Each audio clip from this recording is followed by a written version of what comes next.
आप देख रहे हैं जय भारत टीवी। प्रधानमंत्री नरेंद्र मोदी वाराणसी से 1.5 लाख वोटों से जीते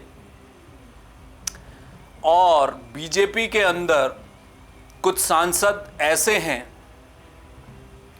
जिनका जीत का मार्जिन इतना बड़ा है, उसके आगे प्रधानमंत्री की जीत का जो मार्जिन है वो आधे से भी कम है। प्रधानमंत्री नरेंद्र मोदी को जितने वोट मिले उससे डबल जीत का मार्जिन भाजपा के सांसदों का हो गया। नमस्कार, जय भारत टीवी देख रहे हैं आप, मैं हूं हेम भट्ट।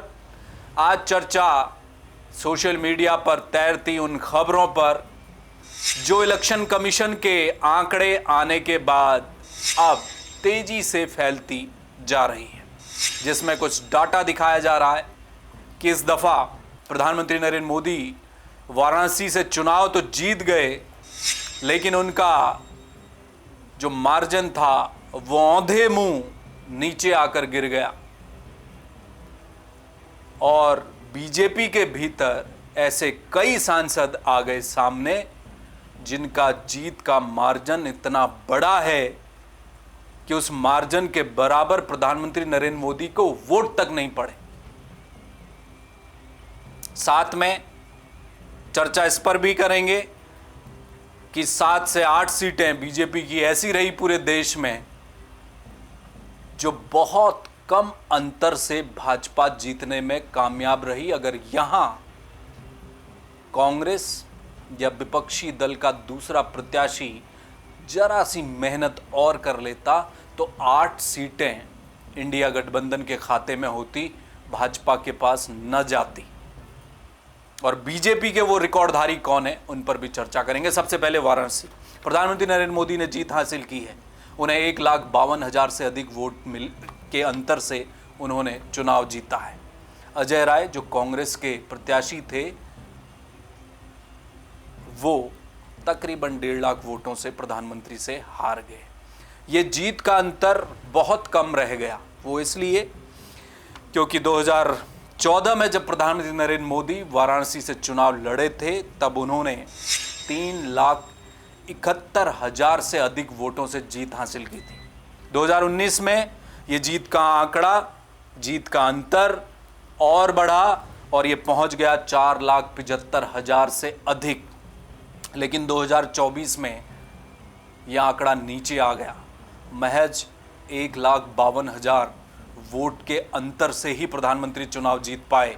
और इन तीनों चुनावों को अगर हम देखें 14, 19 और 24, तो वाराणसी में प्रधानमंत्री नरेंद्र मोदी से तकरीबन 3 लाख के आसपास वोटर छिटक गया। इन 10 सालों में पीएम मोदी से 3 लाख के आसपास वोटर छिटक गया वाराणसी में। यह दिलचस्प आंकड़ा है। अब एक और दिलचस्प आंकड़ा जो बीजेपी के भीतर से ही आ रहा है। कई सांसद ऐसे निकलकर आ गए बीजेपी में जिन्होंने ओवरऑल रिकॉर्ड कायम कर दिया। वो कौन कौन से हैं उन पर चर्चा। उससे पहले एक छोटा सा आंकड़ा और, क्योंकि सोशल मीडिया में इस समय प्रधानमंत्री नरेंद्र मोदी की महज 1.5 लाख से हुई जीत पर चर्चा हो रही है, उसके साथ लोग जोड़कर राहुल गांधी के वायनाड और रायबरेली के चुनाव को दे रहे हैं। वायनाड से राहुल गांधी तकरीबन 3.5 लाख वोटों से जीते हैं और रायबरेली से भी 3,90,000 वोटों से राहुल गांधी जीते हैं। तो विपक्षी दल के लोग और ये चर्चा कर रहे हैं कि क्या प्रधानमंत्री के मुकाबले राहुल गांधी की जीत बड़ी रही। 2 सीटों से चुनाव लड़े, दोनों सीटों से जीत गए और 3.5 लाख से ऊपर दोनों सीटों पर राहुल गांधी ने जीत हासिल करी। अखिलेश यादव का भी एक आंकड़ा देख लीजिए, 1,70,000 वोटों से, यानी कि प्रधानमंत्री नरेंद्र मोदी की जीत से बड़ी जीत अखिलेश यादव को कन्नौज में मिली है। अब मैं जो चर्चा कर रहा था, भाजपा के भीतर के वो सांसद कौन हैं जिन्होंने रिकॉर्ड बनाया है। ज़्यादातर गुजरात में है, आपको भी मालूम है। गुजरात की अहमदाबाद ईस्ट सीट हो जहाँ से हंसमुख भाई पटेल हैं, हंसमुख भाई पटेल जिन्होंने 4.5 लाख से अधिक जीत हासिल की है, वो जाहिर सी बात है गुजरात है। भावनगर में जो नीमूबेन हैं उनकी जीत है करीब 4.5 लाख से अधिक की, और पंचमहल में 5 लाख से ऊपर वोट से जीते हैं RM यादव। बड़ोदरा में बड़ी जीत है, 5,82,000 से अधिक की जीत है डॉक्टर हेमंत जोशी की। नवसारी में CR पाटिल जिन्होंने रिकॉर्ड बनाया है, वो 7,73,000 से अधिक वोटों से जीते हैं बीजेपी के CR पाटिल। गांधीनगर में अमित शाह थे, अमित शाह का भी एक रिकॉर्ड है, उन्होंने 7,44,000 से अधिक वोटों के अंतर से अपना चुनाव जीता है, बड़ा मार्जिन है। एक और दिलचस्प आंकड़ा है, वो है मध्य प्रदेश के पूर्व मुख्यमंत्री शिवराज सिंह चौहान, जिन्होंने रिकॉर्ड बनाया है। उन्होंने अपना चुनाव विदिशा से 8,21,408 वोटों के अंतर से जीता है। बड़ा आंकड़ा है बीजेपी के अंदर।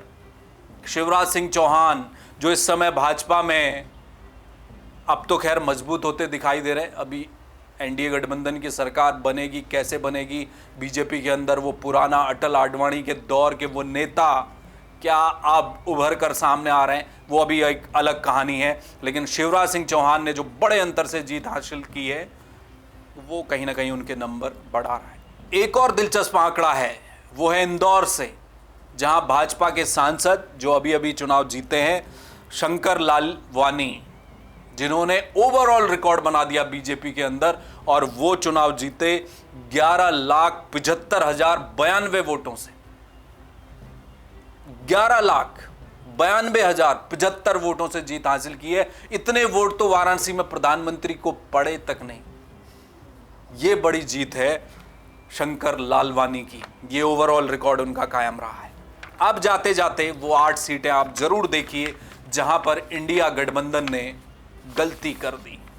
थोड़ी सी मेहनत की जाती तो ये आंकड़ा इंडिया गठबंधन का ऊपर होता। 8 ऐसी सीटें हैं जो महज कुछ हजार के अंतर, 2,000 के आसपास की जीत बीजेपी ले गई। वहां पर विपक्षी दलों को घाटा हुआ है। उसमें सबसे पहले मैं आपको बताऊंगा, करीब 4,500 वोट से जो चुनाव हुआ, तेलंगाना की महबूब नगर की ये सीट है, जहां पर 4,500 वोटों से महज जो भाजपा के जो प्रत्याशी हैं वो चुनाव जीते हैं। कांग्रेस दूसरे नंबर पर रही है, CVC रेड्डी यहाँ दूसरे नंबर पर रहे हैं, और अरुणा DK यहाँ चुनाव उन्होंने जीता है। फूलपुर UP की एक सीट ऐसी रही जहाँ 4,332 वोटों से महज प्रवीण पटेल चुनाव जीते, और अमरनाथ मयूरा यहाँ चुनाव हार गए समाजवादी पार्टी के, महज 4,332 वोट। एक और सीट है पश्चिम बंगाल की, 5,000 के आसपास की ये सीट है विष्णुपुर की, जहां कांग्रेस के प्रत्याशी हारे। पश्चिम बंगाल में बीजेपी इस सीट पर जीती 5,567 वोटों से। ये 3 सीटें जो 5,000 के आसपास रही थी, क्या इसमें परिवर्तन हो सकता था? यहां बाल बाल भाजपा बच गई। इसके बाद 3,000 के आसपास की एक सीट और है, वो UP की बांसगांव है, जहां पर 3,150 वोटों से मात्र बीजेपी के प्रत्याशी जीते हैं, कमलेश पासवान, और यहां पर कांग्रेस के प्रत्याशी हार गए, और ये बहुत करीबी मामला था, 3,150 वोटों से मात्र। अब 4 सीटें ऐसी हैं जो रोंगटे खड़े कर देती हैं। जब काउंटिंग हुई होगी, क्या हालत हुई होगी प्रत्याशियों की, आप सोच सकते हैं। छत्तीसगढ़ की कंकेर लोकसभा सीट, जहां से बीजेपी के भोजराज नाग जीते हैं, वो महज 1,884 वोटों से जीते हैं। कंकेर से भोजराज नाग केवल 1,884 वोटों से ये जीते हैं। एक सीट और है UP की फर्रुखाबाद, जहां से महज 2,628 वोटों से बीजेपी प्रत्याशी ने जीत हासिल की। समाजवादी पार्टी के डॉक्टर नवल चुनाव हार गए, बहुत करीब थे, 2,628 मात्र वोटों से समाजवादी पार्टी ने फर्रुखाबाद UP की सीट गंवाई। इसके अलावा जयपुर की रूरल, राजस्थान की ये सीट है जयपुर रूरल, यहां भी बीजेपी के जो राव राजेंद्र सिंह जीते हैं, वो महज 1,615 वोटों से चुनाव जीते हैं। कांग्रेस के अनिल चोपड़ा यहां चुनाव हारे। कितना करीब था आप देखिए, 1,615 वोट मात्र, केवल 1 या 2 बूथों का खेल था। इसके अलावा जजपुर है एक ओडिशा की सीट, जहां से बीजेपी चुनाव जीती है महज 1587 वोटों से, और यहां बीजू जनता दल बीजेडी के जो प्रत्याशी हैं उनको हार मिली। बीजेपी ने ये सीट अपने नाम कर ली महज 1587 वोटों से। ये वो 8 सीटें हैं जहां भाजपा बहुत करीब से अपनी जान बचाकर आ गई। अगर ये 8 सीटें इधर से उधर हो जाती तो इंडिया अलायंस का कुनबा और बड़ा हो जाता। ये वो तमाम चर्चा है सोशल मीडिया पर इस वक्त, क्योंकि इलेक्शन कमीशन का फाइनल डाटा सामने आया है। किसने रिकॉर्ड बनाया? बीजेपी के सांसद जो 11,75,000 वोटों से जीत गए, और दूसरी तरफ प्रधानमंत्री नरेंद्र मोदी जो महज 1.5 लाख वोटों से जीते हैं। अब उनकी तुलना राहुल गांधी के 2 चुनावों और अखिलेश के चुनाव से की जा रही है। अजय राय जो कांग्रेस के प्रत्याशी हैं, वाराणसी में रहे, उन्होंने कहा है कि ये नैतिक हार है प्रधानमंत्री की। जो प्रधानमंत्री 4 लाख 4.5 लाख से चुनाव जीत रहे थे वो 1.5 लाख में आ गए, तो नैतिकता के आधार पर उन्हें छोड़ देना चाहिए, त्यागपत्र देना चाहिए प्रधानमंत्री पद से। और चूंकि एनडीए भी बहुमत से नीचे रहा है तो वो अपनी नैतिक हार मान लें। इस तरह की चर्चाएं सोशल मीडिया पर चल रही हैं। हमसे जुड़ने के लिए आपका बहुत शुक्रिया। देश और दुनिया की तमाम छोटी बड़ी खबरों के लिए आप देखते रहिए जय भारत टीवी। नमस्कार।